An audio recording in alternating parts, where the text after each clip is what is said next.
I love adding embroidery and a personal touch to lots of projects around my house, and this is what I'm going to show you today.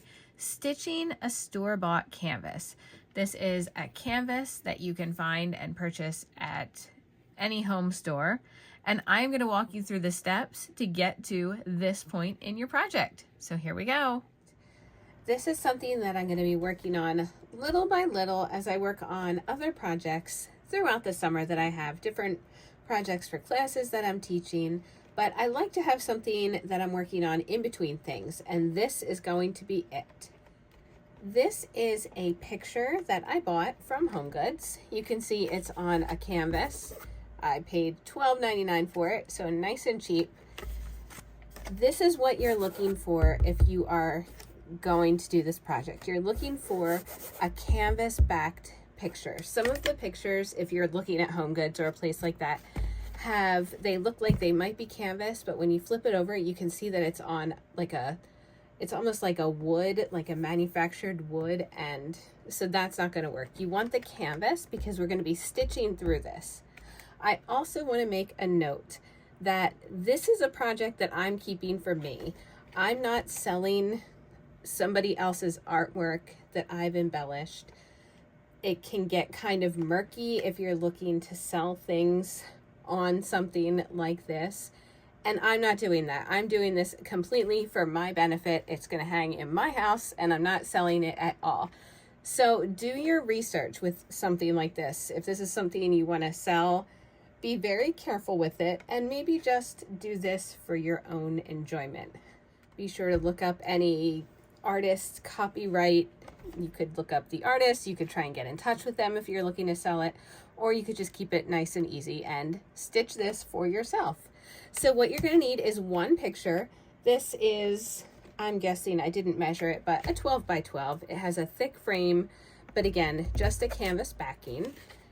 And then we are going to use a variety of threads and beads. I'll show you what I'm going to be working with. So the reason I picked this picture is because it has a lot of really great like neon colors. I love the original artwork that this is inspired by. And so I'm just going with all the colors. So this is a sequin box. All of these supplies are things that I've used and purchased. I have an Amazon link in my description below where you can find them. So this is a box of sequins. I really like this size and a lot of the colors. This like reddish, purplish, pinkish color is one of my favorites. Has a lot of really great colors. And I don't know what exactly I'm going to be using, so I like to have a variety of sequins. I'm also going to be using, these are my John Bead sequins and beads kits. I have them in all the colors. Again, I'm not sure what colors I'm using, so I'm just kind of matching to some of the colors that I see in the picture. These are also linked in the description below, and these have, I'll open one up. So these have 3 different flat sequins in different sizes. We've got seed beads here and we've got bugle beads. So these are really great variety boxes to use on a project like this. You know I like thicker threads if you've watched my videos before and seen my work, but for this project I am sticking with a size 5 pearl cotton. These are all by Wonderful Specialty Threads. These are the Sue Spargo colors, and I'll link her website as well.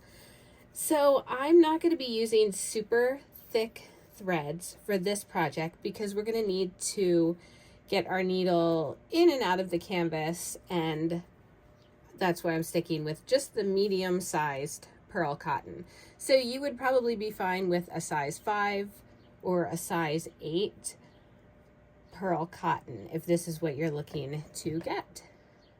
And then we're going to need some needles. These are the clover, these are the milliner's needles, and the embroidery needles. These are sizes 3 through 9, and I will link them on my Amazon shop. Gather your supplies, find a picture that you like, get some threads and needles and sequins, and then we are going to get started.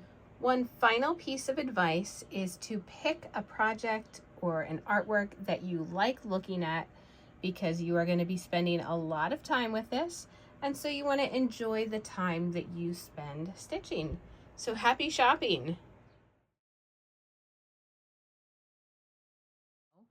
I'm going to be starting with these 3 threads. So they're all by Wonderful Specialty Threads. The yellow spool is Spaghetti. That is a 12 weight cotton thread. And then I have the green spool is my Eleganza. This is a size 8 pearl cotton. And then the purple spool is a size 5 pearl cotton. So if you're familiar with my work, you know that I like to use thicker threads and dimensional threads in my work. For a canvas like this, we are going to start off with some smaller threads. And I'm actually going to be starting off with the thinnest of the threads, the 12 weight cotton. I think it's good to get a feel for the canvas, for stitching through the canvas. And so we're going to just start nice and easy with a thin thread until you get the feel for what it's like to stitch through a canvas. So I'm just taking a length of thread and knotting it. I'm using a sharp needle. And what caught my attention about this canvas were the wispy lines all around her face. I thought that was a really fun detail. And so today, that's what I'm going to focus on. I'm going to pick a smaller section right around here to get started. If this is the first time that you're stitching on a canvas, pick an area that is not the main focus, but just a little area down here, just so you can get a feel of things. In fact, why don't I start over here? Because this is not the main area. This is the main area, but over here I can kind of hide any mistakes and little things as I'm getting started. So I'm going to start with these little swirls of line over here. I'm also going to be using the John Bead. This is the Sequins and Bead Kit. And I have picked out the gray and silver because that's what the color of these lines are. So I'm going to be using some of the smaller beads. I'm not sure about sequins yet. I'm going to just get started right now with some of the smaller beads and my thread. So the thing that's different about stitching on a canvas versus an embroidery hoop is it's a little bit more, it's a little heavier. There's some weight to it. And you will probably need a surface to stitch with this, just so that it doesn't tire you out and you don't get tired of stitching on it before you get started. So I am going to start with a stem stitch, and first it's going to be without beads. So I am just bringing my needle up very gently through the canvas. The needle goes up easily, and I'm making sure that I am on that line. And I'm just going to bring it through until the knot stops me. And then I'm going to take it back down again. So this lighter weight thread will give you a feel for how it feels to stitch, to pull your needle and thread through canvas. From here, if you decide that you're not having any problem with it, you can move up to a different thread. But because these are delicate lines, this 12 weight thread is going to be good. So now I'm doing the stem stitch. So I made my first stitch. Now my second stitch, you can see I've come up again, and I'm taking it down right next to that original stitch. And if you need to see this closer or a better video of this stitch, I have a tutorial of it that I'll also link below. The stem stitch is great for stitching around a curve like this. And it's also really good for adding beads. So my needle and thread, I'm having no problems with it. So I think I'm going to add a bead in here. So as I bring my needle up, I'm going to grab a bead onto my needle, just like that. And then I kind of just push it aside and forget about it. And I'm going to take my needle back down to continue the stem stitch. And the bead will just fall into place. That is a size, I believe that's a size 8 bead, which is a really nice size for this project. I think if your canvas is the same as mine, you would be fine with a size 8 or a size 6 seed bead.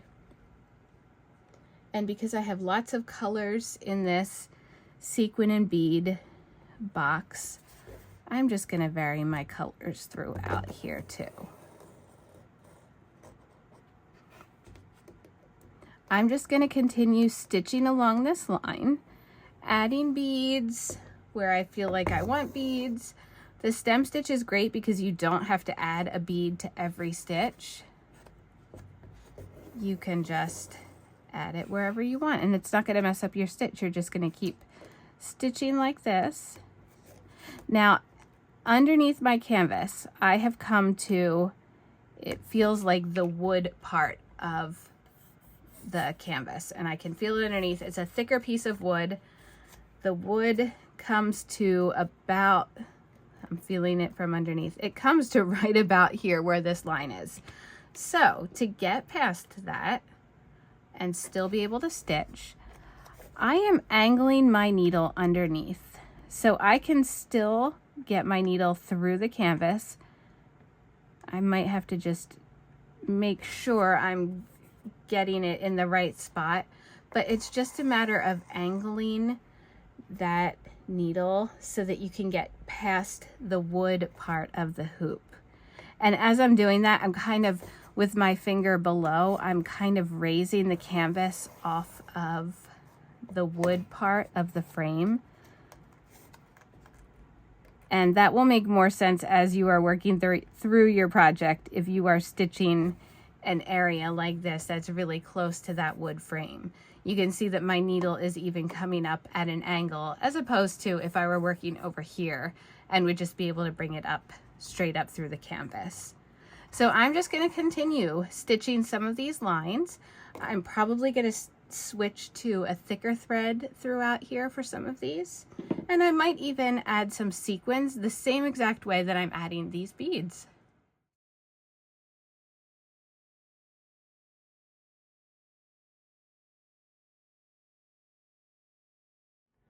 So I just want to pause for a minute to show you how mine is progressing.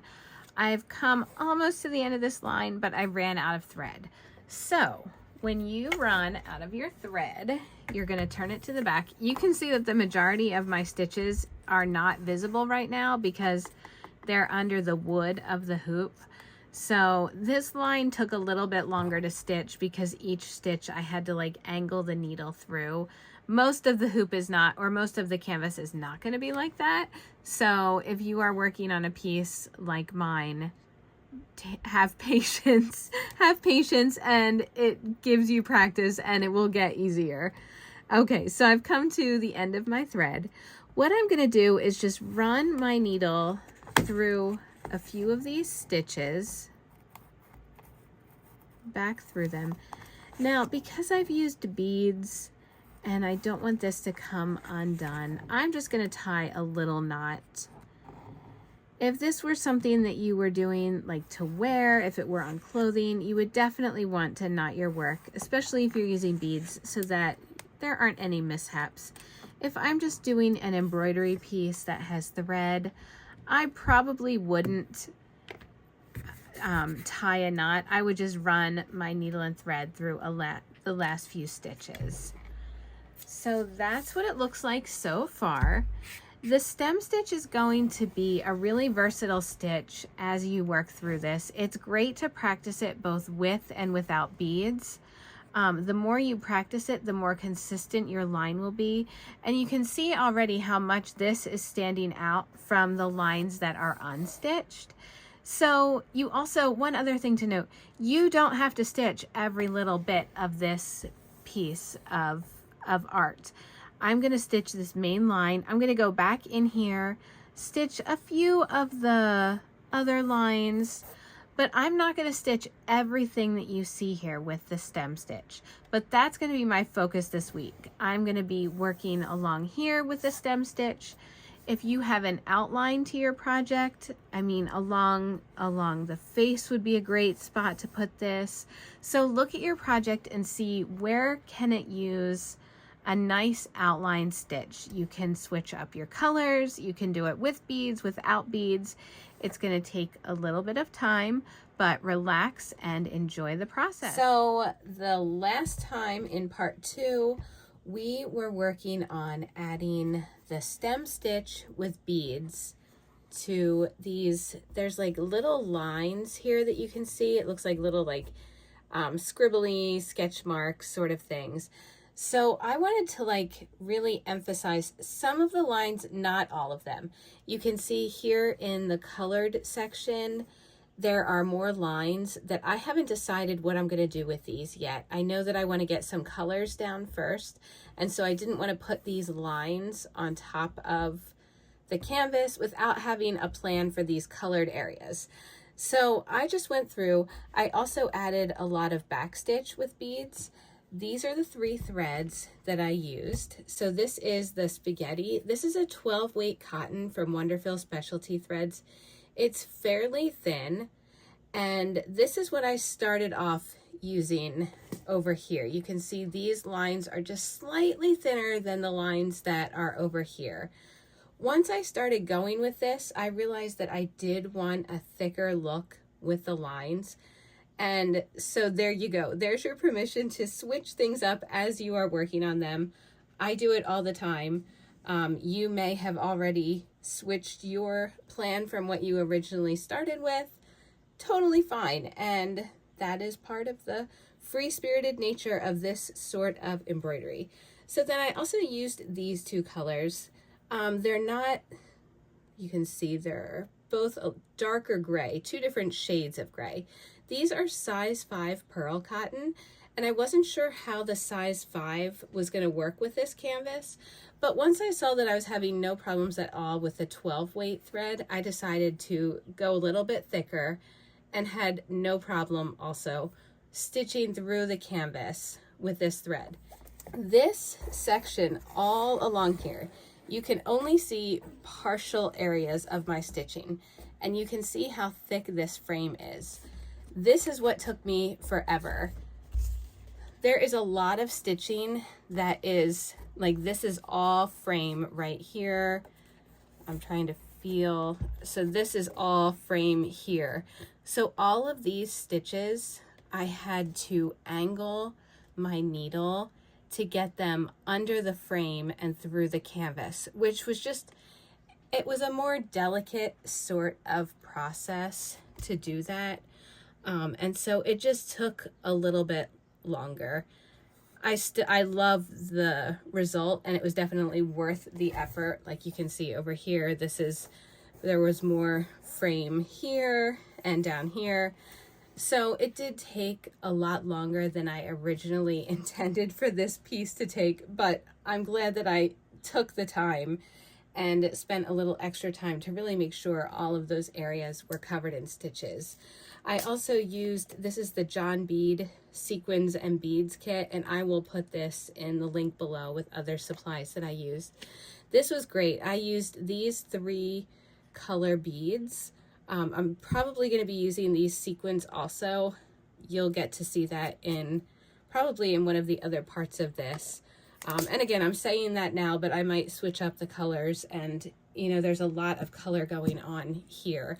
My one idea that I'm thinking is that I do want something here in the white, and so I'm going to show you a stitch today that I'm looking forward to trying over here. Just a little accent stitch. Once I have that stitched, I think I might go back then and add sequins, but I'll get to that part. So right now, I've finished for now my area around my area of back stitching and stem stitching with beads. And so I want to fill some colors in. I've got lots of chunks of color.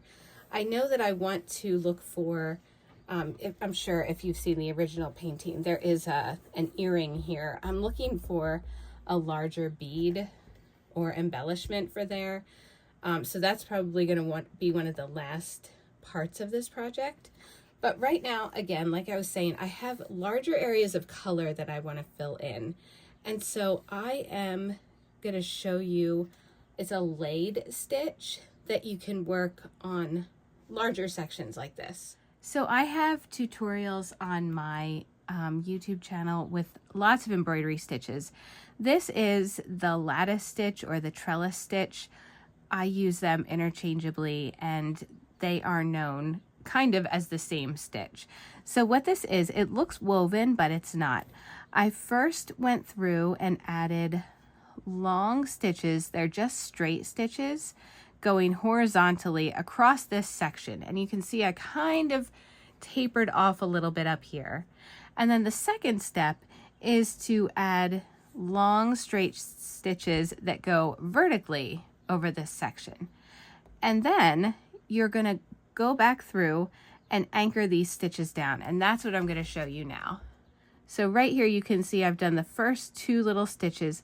I'm going to go every other stitch on this row.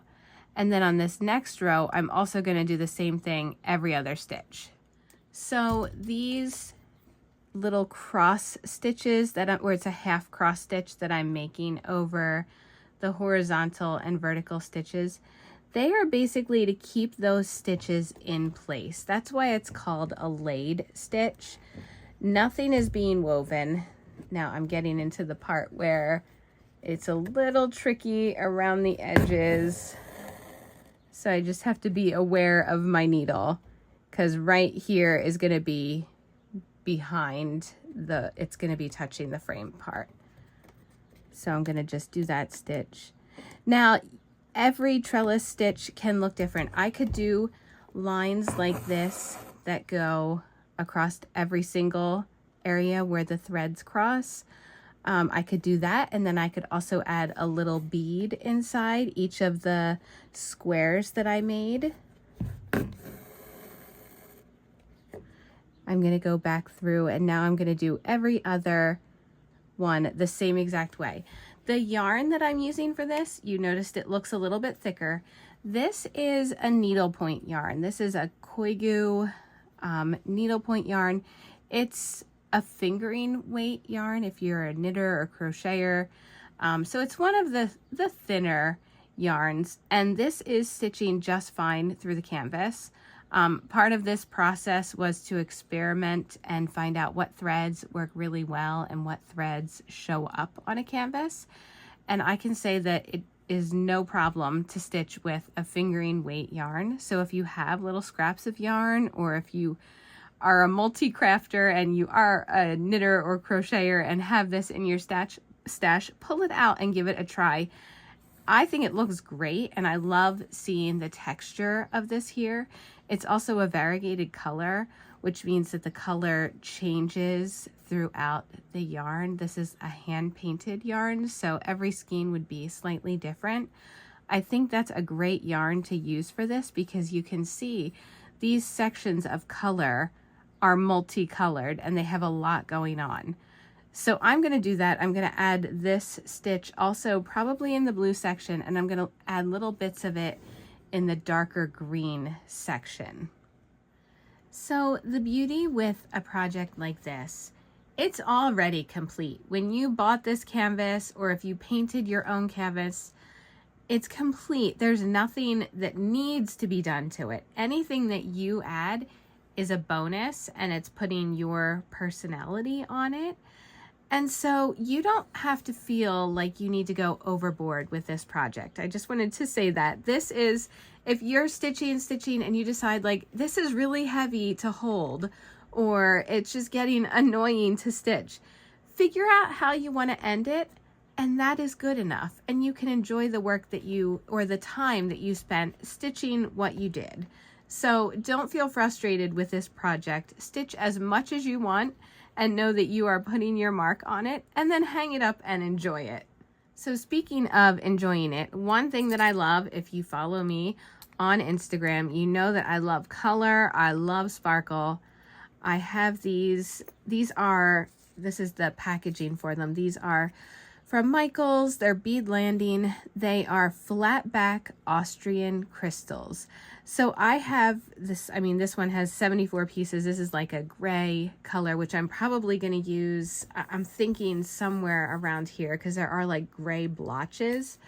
But I also wanted to add some of these green ones throughout here, and I wanted to show you how I'm going to add those. So there's also a glue that comes with it, and this is just you can find it in the same section at Michaels. This is in the bead section. So you're just going to read the directions before using it, and you want to know the area that you're going to be putting this glue on. And so I'm just going to do a few little drops of glue. You don't need a lot. That's just a little bubble. And it comes out fairly quickly, so just be careful with it. But I'm just going to put a few little dots throughout here. And then I'm using little tweezers, and I'm going to do a few of the sizes. So I think I'm going to take one of the larger ones. I might put that here. The large is actually a really nice size. Oops. I press it down a little bit, but you can see when I really pressed it down, it kind of like put a little bit of the glue out. Now I'm going to be covering this whole area with these, so that's really okay. And an alternative to these, if you want some sparkle but you don't feel like the messiness of this, add some sequins. Sequins, I think, are the answer to everything. I mean, look how cool that's gonna look. So I'm just gonna keep going with this. Again, this is the glue that you can find near these flat back crystals at Michaels.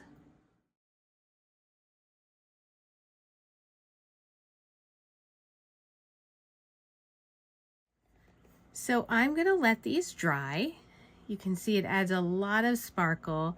Now I'm gonna come through and add a few more up here, but I want to do some stitching up there first. So I'm just gonna work this in little sections.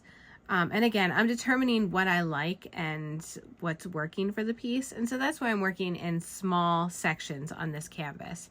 So while that's drying, I want to show you, I've got a large blank area over here, and I'm going to show you a stitch that you can use to fill little bits of area. So this isn't a fill stitch. It can be used as a fill stitch. It's more of an isolated stitch. It is the woven cross stitch. And again, I have a video for this. If you need to watch just this video, I'll link it below. I like to do this as a little, just little accent pieces. So I'm just picking a random spot to start, and I'm going to start by making a cross stitch. I'm using a thicker thread. This is the thickest pearl cotton. This is a size 3 eleganza. So it's about the same thickness, but it's a little bit denser than the needlepoint yarn that I was using. So I just need to be patient with it. So if you're using thicker threads, be patient with yourself as you are bringing them up and down through the canvas.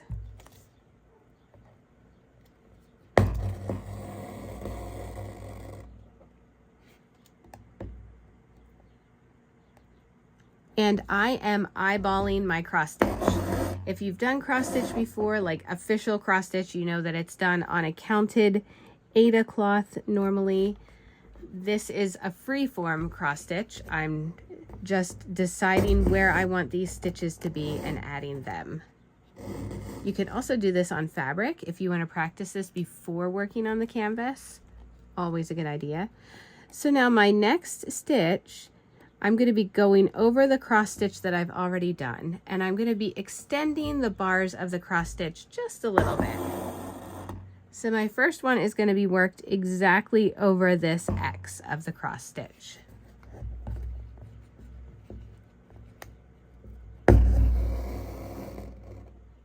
I'm not pulling it super tight. I'm going to bring my next stitch up, again extending beyond the bar of that cross stitch. Now I'm going to take my needle, and I've got 2 layers on this cross stitch.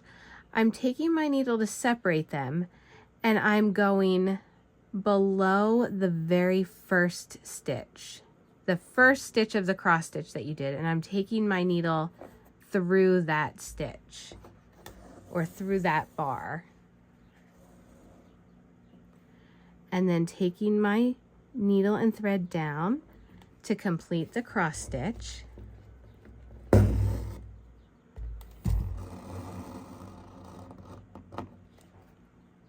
And you can see it has made a cross stitch, but it's thicker than a normal cross stitch, and you can see the woven appearance that it has. So again, you can rewind this, watch that over and over again. I have a tutorial for it. Practice it. It will soon become second nature. I'm going to scatter these throughout the white section. I might do a few next to each other, like a cross stitch picture. I haven't decided yet, but I might put a few up in the white areas throughout this. So there are 3 things that you can work on. Adding some trellis stitch or lattice stitch to larger areas. You're probably working on a canvas and you might feel a little overwhelmed and you're not sure where to go next. That is a stitch that can fill up a large area. And the nice thing is you're not going in and out of the canvas a lot. You're just making long stitches both ways, horizontally and vertically. And then the only time you're really securing those stitches is when you're going over the little bars to cross that stitch and secure it down. You can add the crystals for some shine. And again, if you don't want to add the crystals, you can add other accent beads. You could add sequins. I'm picturing hanging this on a wall and having the light catch it. And I think that's going to look really cool. And then another idea is to just add a few isolated stitches throughout your piece. And that is what I'm going to do with the woven cross stitch. I just continued with that along here. I really like that it kind of gives something to the space, like some substance to the space. Up here, I'm going to be working on adding sequins and beads. But right now what I want to show you is this that I've been doing over here, which is filling this area with the satin stitch. So I have a video for the satin stitch, which you can watch. I do different techniques for filling in an area this long. I used the Koigu needlepoint yarn, and I really like the variegated color, how it adds like some striping along there, because again, we have a lot of colors in this area. So what I'm going to do now, when you look very closely at these sections, you can still see there's like lines of like this black line that we were looking at and working on over here, and you can see it in the colored area up here.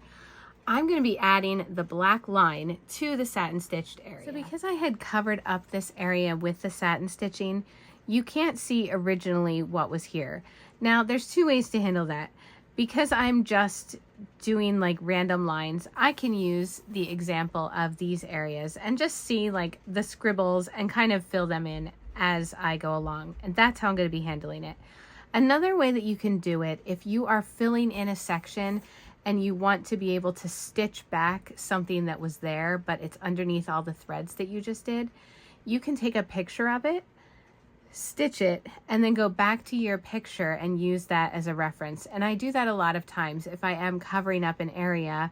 If I'm maybe stitching a butterfly and I want to be able to stitch over the whole butterfly but then put pieces of it back, I'll take a picture of it and do that. So always do that as a reference if you are worried about covering up an area and want to be able to reference something. So with this, I am using the size 12. This is Wonderfil's Spaghetti, and it's just a solid 12 weight cotton. And I am also using these teeny tiny little black sequins. Now these sequins I picked up at Michael's. I always recommend this set of sequins. It's called a metallic glitter set. It's by Recollections, and you can find it in the scrapbooking section at Michael's. Excellent colors. They are flat sequins, and I love that you get 6 different colors in one container. I've gone through like maybe 2 or 3 of these. I've used them so much, and they are filled with sequins, so you get a lot for your money. So I am using these teeny tiny little black ones. And what I'm going to do is put a sequin on my needle. I've already threaded it and brought it up through the canvas. And then I'm going to be stitching back some lines. So you can see what I did here. I've stitched one, here's another one. I'm just going to be kind of overlapping them and taking them through the canvas. And then once that sequin is on there, you can move it wherever you want. So if I wanted the sequin to kind of go over this way more, you can move it. I can do another stitch here and overlap again. This is kind of the fun part because you're just stitching it the way you want it to look. And so it's kind of fun to just stitch like that.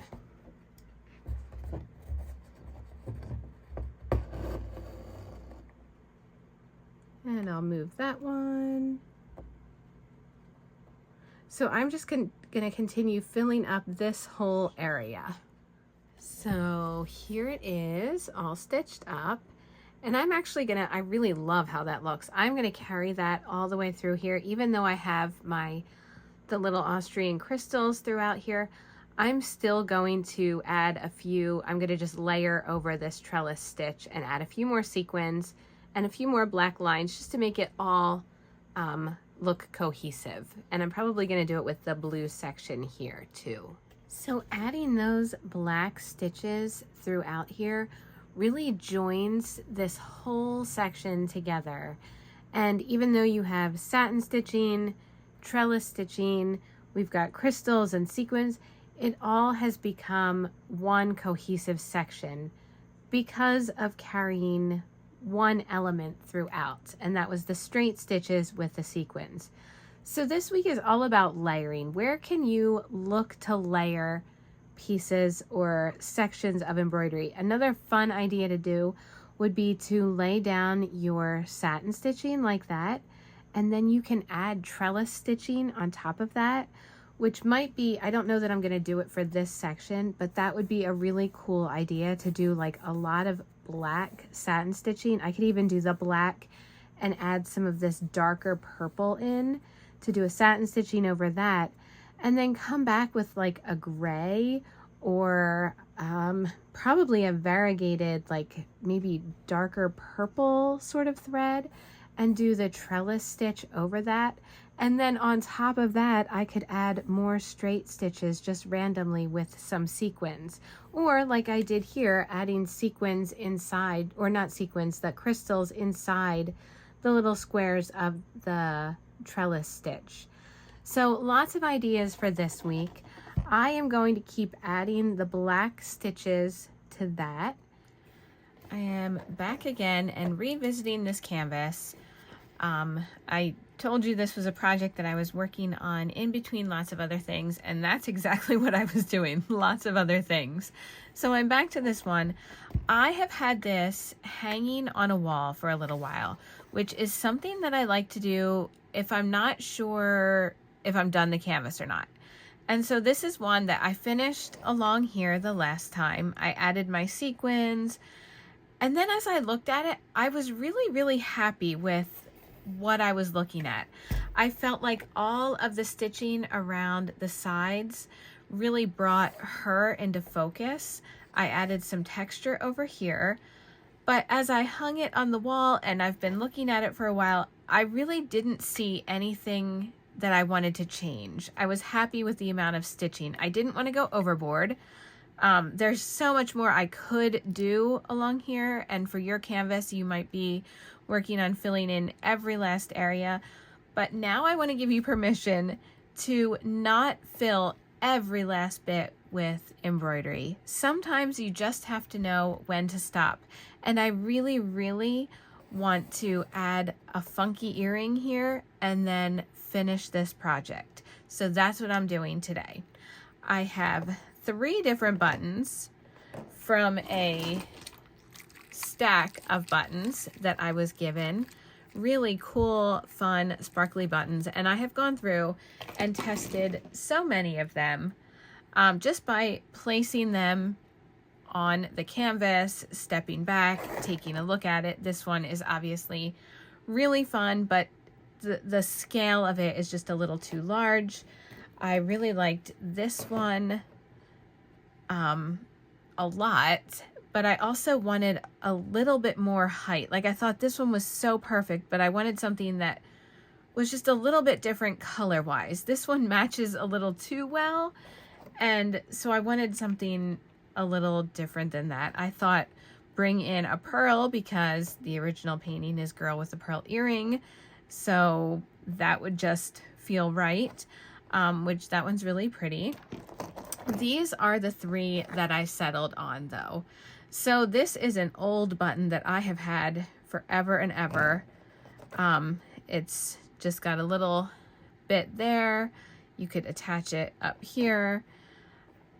Looking at this, in this section here, there's a lot of dark going on.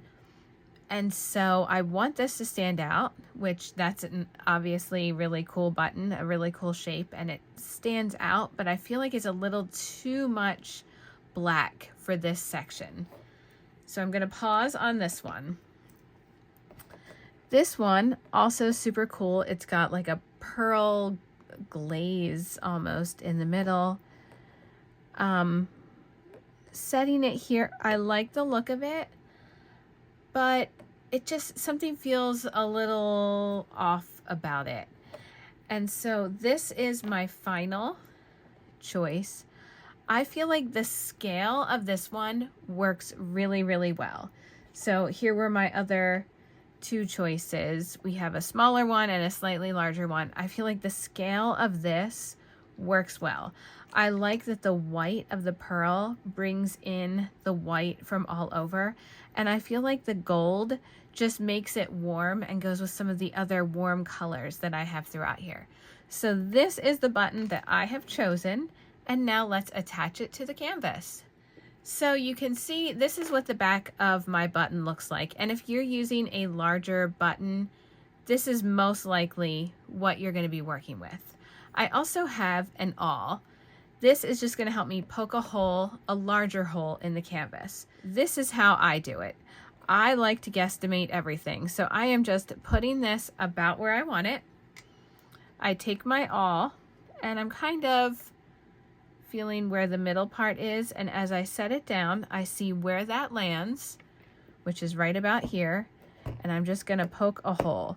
This is going to be a larger hole because this is a larger piece to get through the canvas.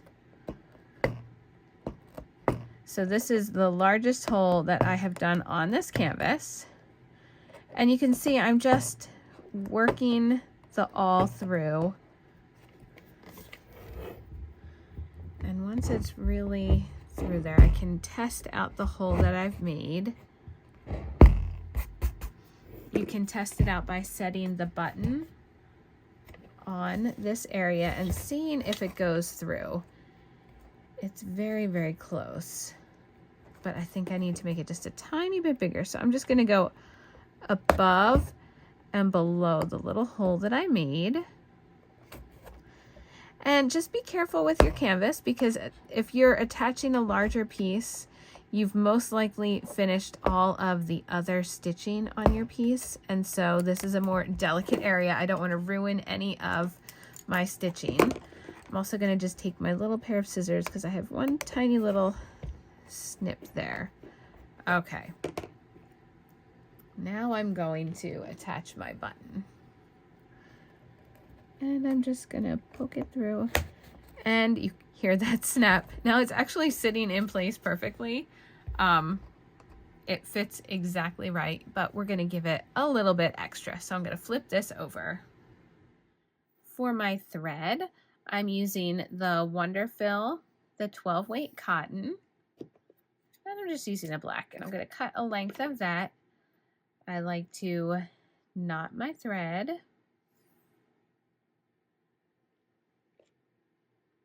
And thread my needle. Now, you can see that in this area, I don't have a lot of stitching. So what am I going to attach the back of this button to? I'm going to attach it to another button. I just have a white button, very simple. So I'm going to bring my needle through the back of the button, and I'm just going to be really careful here not to pull all the way through. You can see where the knot ends, and I'm just going to kind of tighten it up here. And I'm going to do that just one more time.